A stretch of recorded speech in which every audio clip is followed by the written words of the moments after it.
Voilà.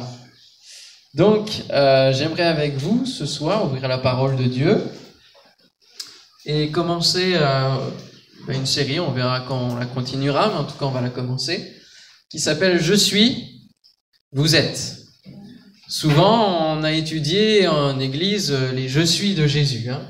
Je suis, qu'est-ce qu'il y a par exemple? Le chemin, la vérité, la vie. Je suis le pain de vie. Je suis la résurrection et la vie. Je suis le bon berger. Je suis la porte des brebis. Ça va avec le bon berger. Donc il y a plein de je suis, notamment dans l'évangile de Jean. Il y a toute une série. Mais il nous a dit aussi, il a dit à ses disciples, vous êtes. Et cela nous appelle à la condition d'enfants de Dieu que nous sommes et qui est importante parce que nous ne sommes plus les mêmes par rapport à notre passé sans Dieu. Nous sommes différents. Et notre état, vous êtes, n'est plus le même. Et donc on va étudier régulièrement ce vous êtes, qu'on a aussi dans les évangiles. Et le premier se trouve dans Matthieu, chapitre 5, verset 13. Si vous voulez prendre avec moi, Matthieu, chapitre 5, verset 13.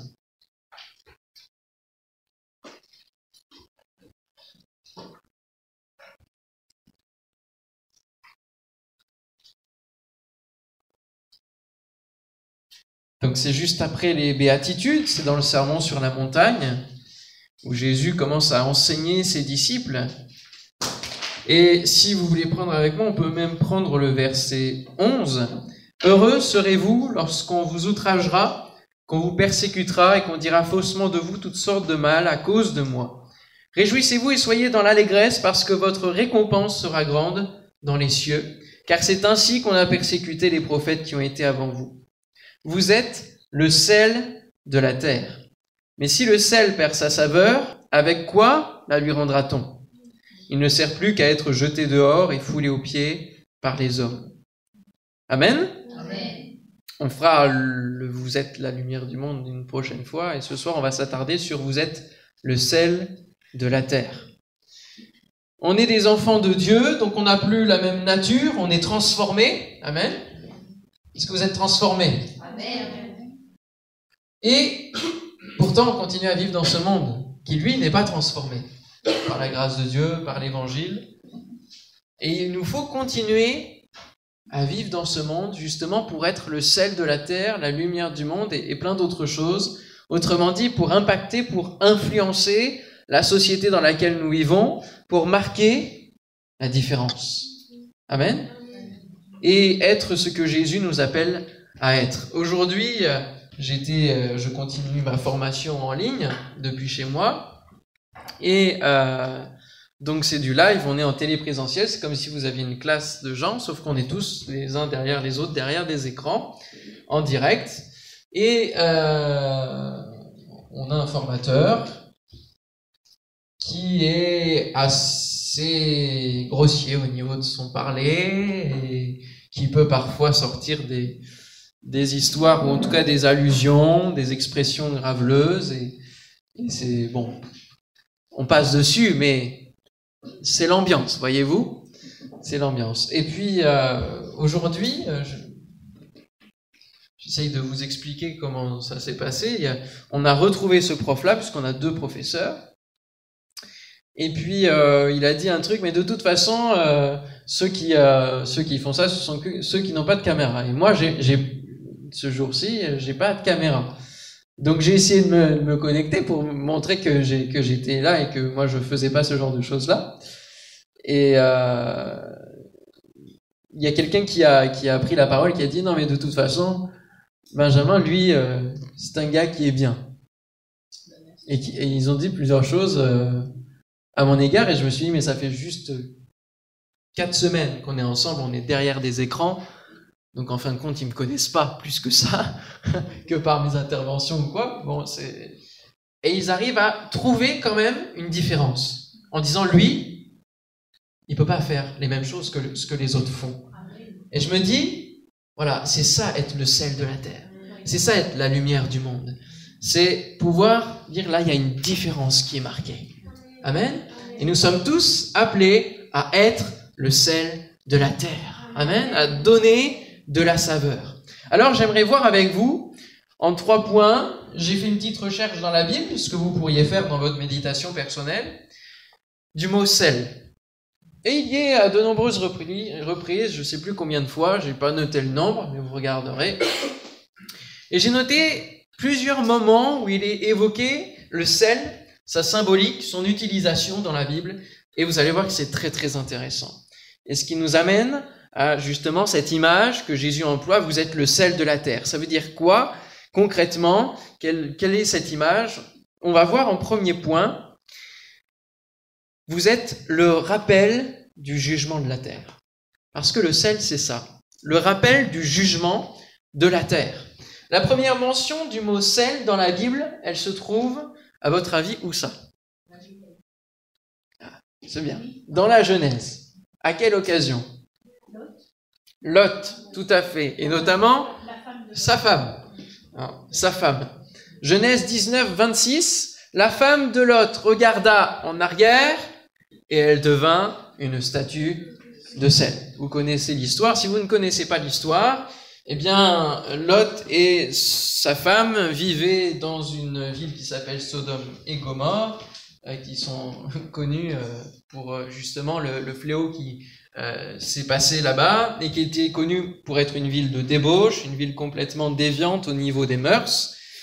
Et pourtant, Lot, sa femme, sa famille avaient connu l'enseignement finalement de la voix de Dieu et ils ont eu une occasion d'échapper au jugement qui allait frapper cette ville-là, puisque Abraham a intercédé pour cette ville et finalement il a réussi à convaincre Lot et à tirer Lot de cette ville.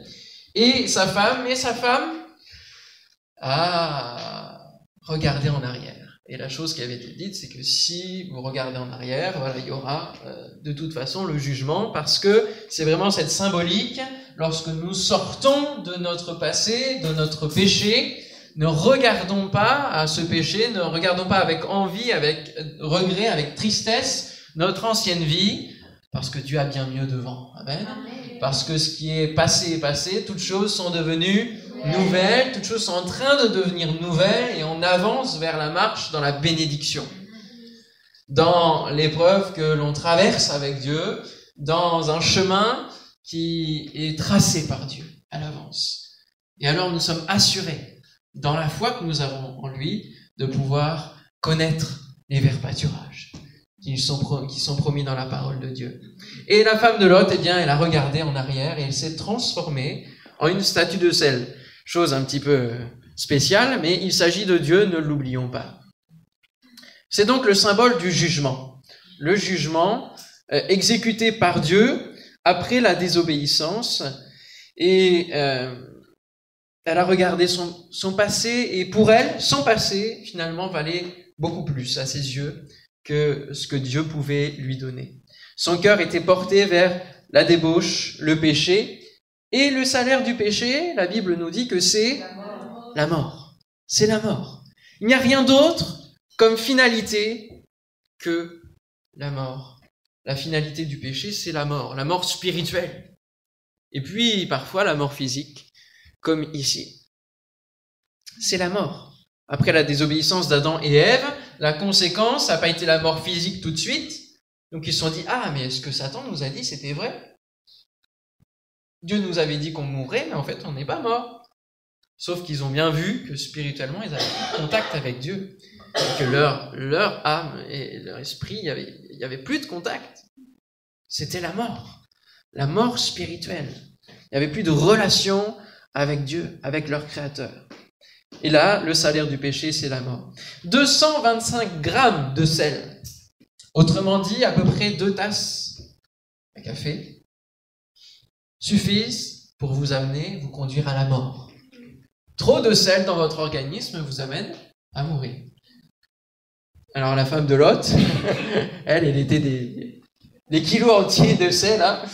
Elle était déjà frappée par ce jugement. Le sel, ça brûle. Et rien de tel que du gros sel pour dévitaliser un arbre, pour enlever la vie à un arbre. Vous trouvez ça sur Internet, vous avez des méthodes sur comment dévitaliser un arbre qui qui vous gêne dans votre jardin, qui grandit trop, et vous voulez le faire mourir, et vous mettez du gros sel, vous percez des trous, etc. Et ça amène la mort. Nous sommes là, nous en tant que chrétiens, nous sommes le sel. Alors vous allez me dire, mais on est là pour faire mourir les choses, c'est quand même spécial, hein? Non, on est là pour rappeler le jugement qui va venir sur la terre. La Bible a tout écrit de A à Z. Le plan est tracé. Et la volonté de Dieu s'exécute, et on le voit dans notre monde. Il y a encore la porte de la grâce qui est ouverte avant que le jugement n'ait lieu, prenne place, s'instaure. Jésus a dit, lorsqu'il est venu sur cette terre, « Je ne suis pas venu pour juger le monde, mais pour le sauver. » Amen. Ça, c'est la suite de Jean 3,16, ce verset si connu. « Je ne suis pas venu pour juger. » On pourrait dire dans un premier temps. Parce que le jugement viendra, rassurez-vous, le jugement viendra. Il n'y a pas de problème là-dessus. Parce qu'il faut qu'à un moment donné, la surabondance du péché soit stoppée. Soit stoppée. Pour le bien de cette humanité, le bien de l'homme, il faut qu'il y ait un stop qui soit marqué. Et ce sera, d'ailleurs, c'est la Bible qui le dit, le même type de jugement finalement que Sodome et Gomorrhe.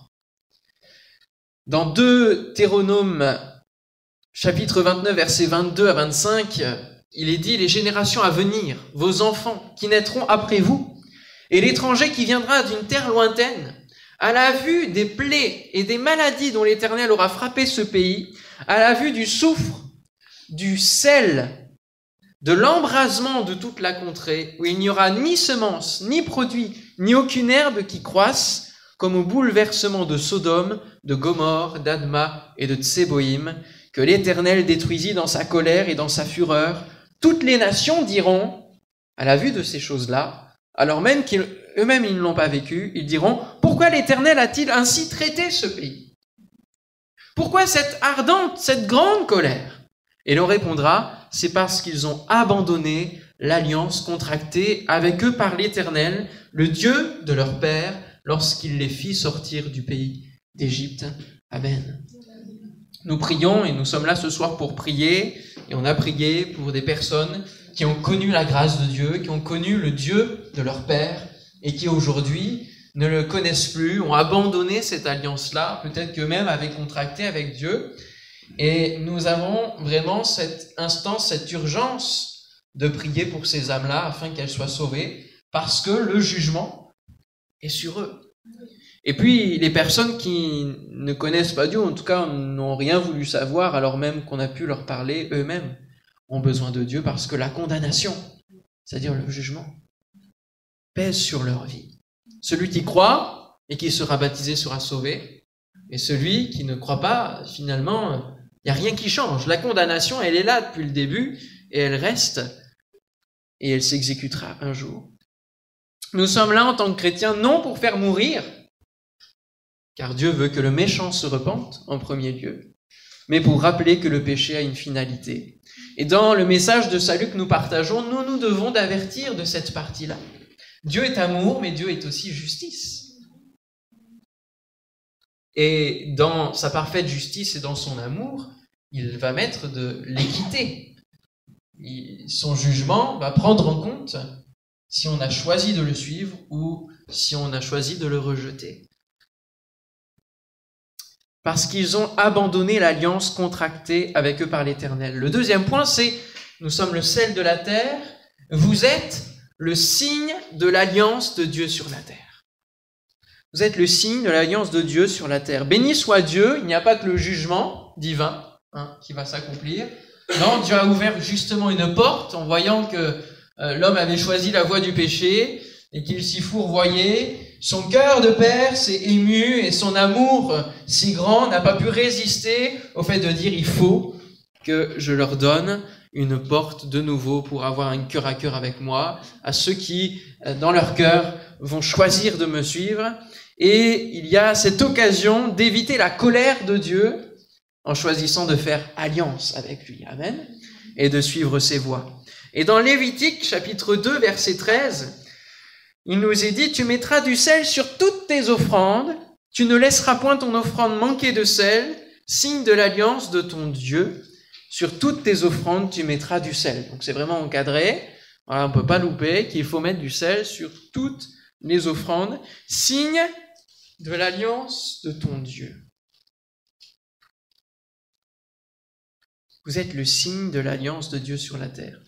Le livre de Lévitique, on le sait, rappelle la loi que Dieu a donnée à son peuple qui se constituait sous l'égide de Moïse, sous la conduite de Moïse, et qui a reçu justement tous ces commandements, l'étape de la loi, et la précision sur comment il fallait pratiquer ses offrandes et ses sacrifices pour recevoir le pardon divin pour ses péchés. Et cela régulièrement, et qui est annoncé, et qui était la préfiguration du sacrifice de Jésus, qui lui a payé une fois pour toutes, qui a été le sacrifice à notre place, qui a payé notre péché, pour notre péché, justement cette condamnation, cette mort, il l'a vécu lui, afin que nous puissions avoir la vie. Amen. Et ce livre de Lévitique rappelle toute cette loi et nous dit que pendant ce temps-là, il fallait mettre du sel. Alors, à quoi correspond le sel sur les offrandes? Eh bien, il symbolise la purification. La purification. Tu mettras du sel sur toutes tes offrandes. Parce que les offrandes que tu fais symbolisent justement le péché qui, de toi, se reporte sur ces bêtes. Et qui vont être ensuite consumées par le feu. On retrouve encore la dimension du feu de Dieu. Tu vas mettre du sel sur ces choses-là pour qu'elles soient purifiées. Le sel purifie, le sel assainit, il donne vraiment la purification. Et donc c'est le symbole de la purification de notre âme par Dieu pour la rémission de nos péchés. Amen. Lorsque Dieu vient dans notre vie, il ne fait pas juste dire « Ah, mais suis ma parole et tu trouveras le bonheur et la vie. » Non, il dit « Repens-toi ». Il faut qu'il y ait un arrêt qui soit marqué entre une première vie et une seconde. Il faut que tu naisses de nouveau. Il ne suffit pas juste de dire « Moi, je suis ce que je pratique, la loi qui est écrite dans la Bible. » Non, c'est de dire il y a une expérience qui se passe. Je nais de nouveau. Et je reçois le pardon de mes péchés. Parce que je suis conscient que sans Dieu, je suis pécheur. Et sans Dieu, je ne peux avoir la vie éternelle. J'ai besoin du sel purificateur sur mon âme, sur ma vie, afin d'être purifié. Et c'est Jésus qui est venu faire ces choses-là. On parlait du sang, dans vos prières, vous parliez du sang.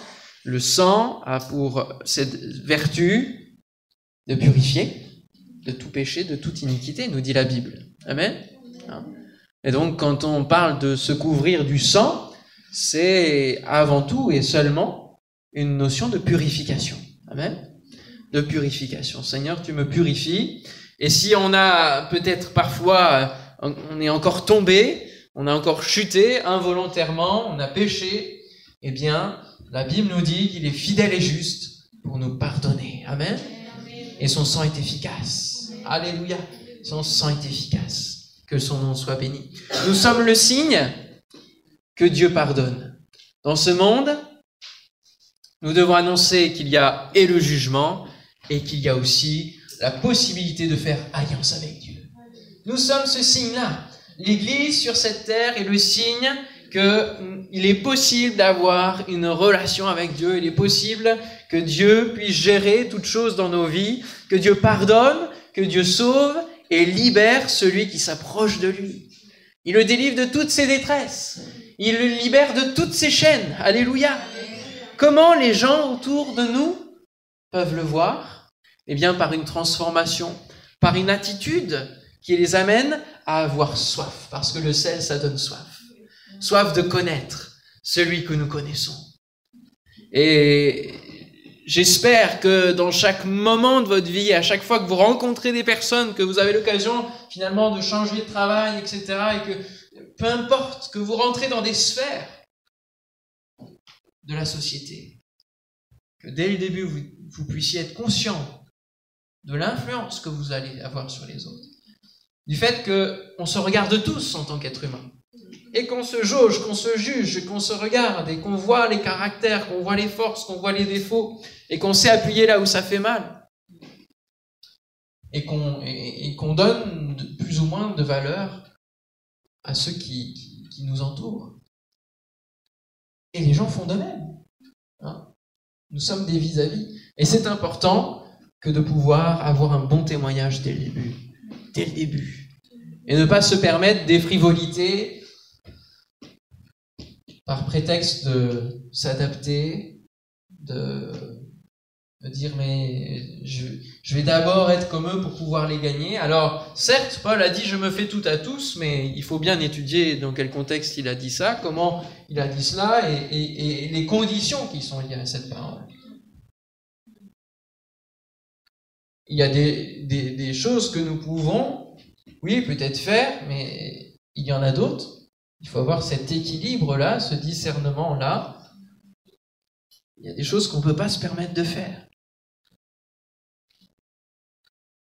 C'est une question d'équilibre. Colossiens, chapitre 4, verset 6, « Que votre parole soit toujours accompagnée de grâce, assaisonnée de sel, afin que vous sachiez comment il faut répondre à chacun. » Lorsque vous faites la cuisine et que vous mettez du sel, si vous en mettez trop, ça ne va pas.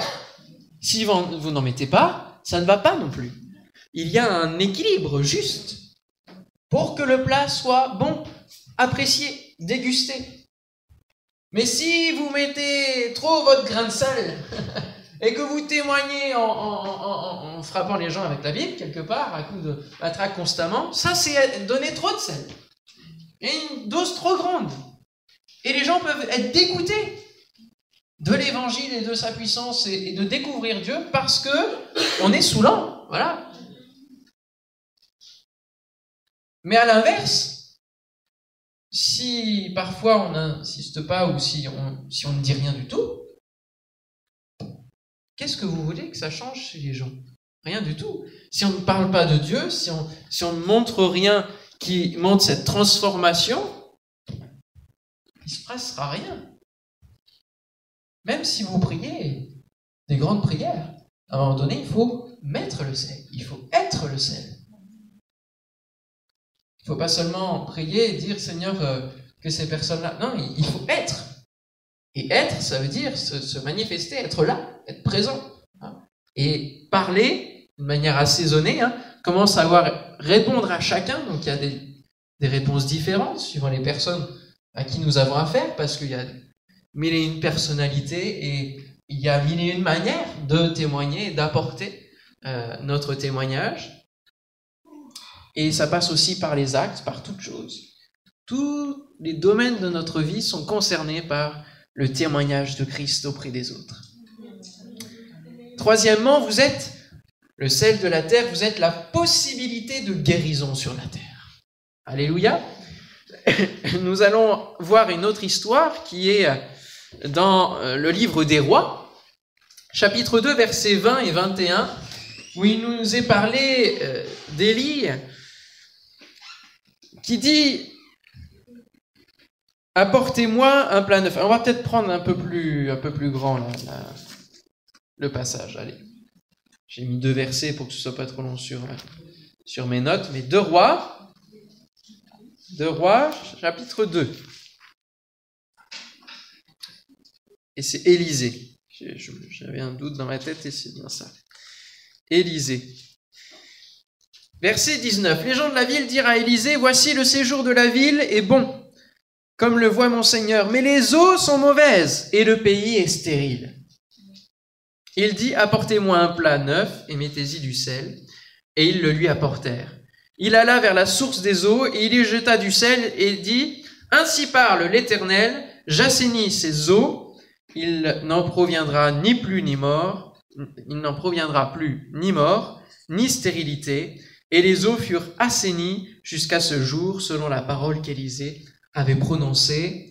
Amen. Vous pourrez lire d'ailleurs versets 23 à 25 chez vous, où quand je disais tout à l'heure, on n'est pas là pour donner la mort. Il y a une malédiction qu'il va donner, parce qu'il y a quelque part le respect de Dieu qui est là sur sa vie, qui va être manifesté et il va se trouver le jugement qui va se manifester. Mais on est là surtout pour le passage où il est parlé du sel. Et alors, qu'est-ce que veut dire le verbe assainir en hébreu?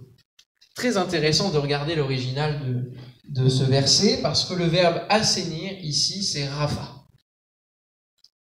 Ça vous dit quelque chose? Je n'ai pas dit rafia, je dis rapha, c'est pas pareil. Yahvé Rapha, je suis l'Éternel qui te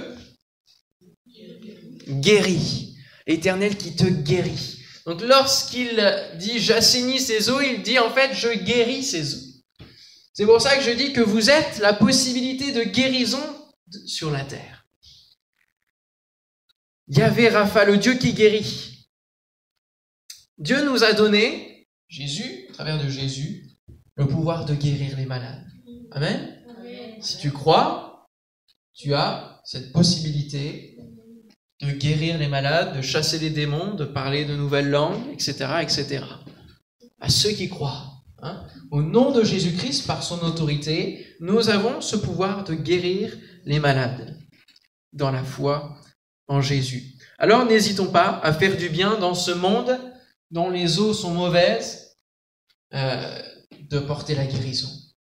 Alors que les flots de paroles peuvent être la déception, peuvent être la dépression, peuvent être vraiment le pessimisme et tant de choses mauvaises qui sont prononcées. Quand on parle des eaux, on peut parler de toute la source des paroles.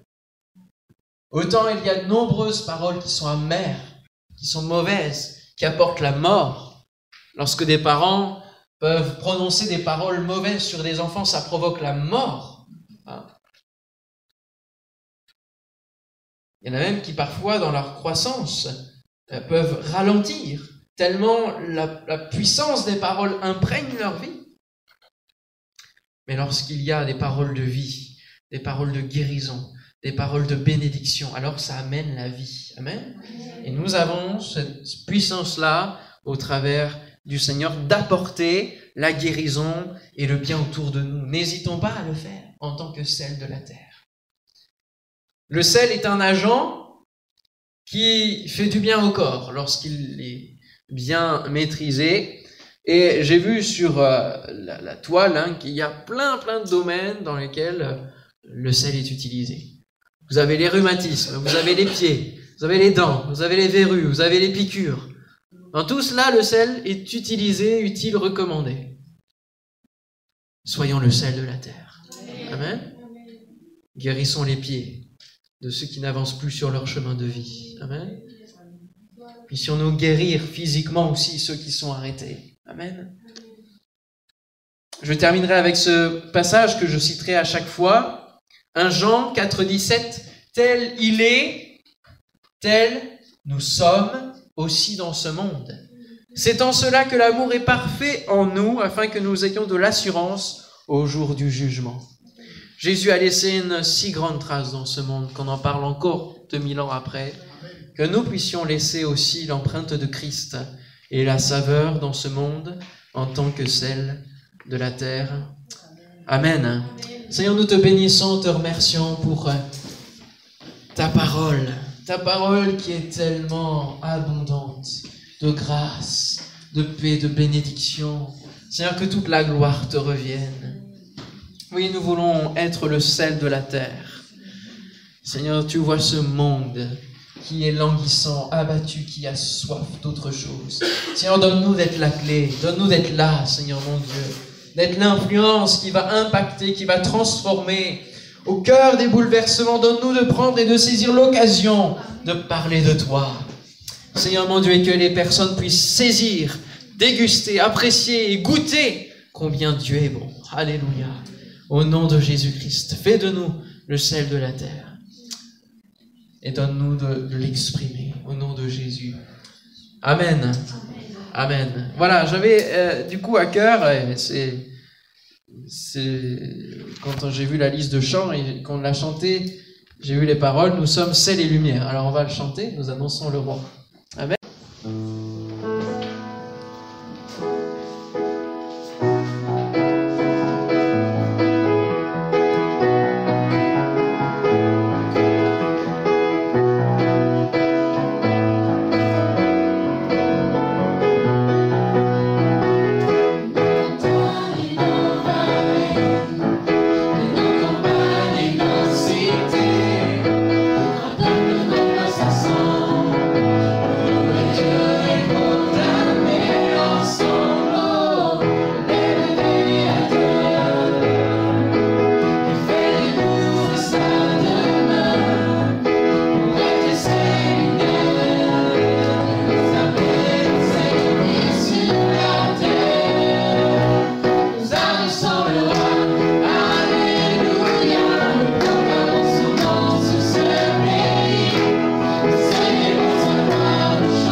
sa gloire, nous chantons sa victoire. Nous célébrons le nom de Jésus-Christ. Nous annonçons le roi.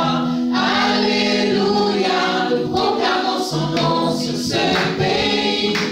Nous célébrons sa gloire, nous chantons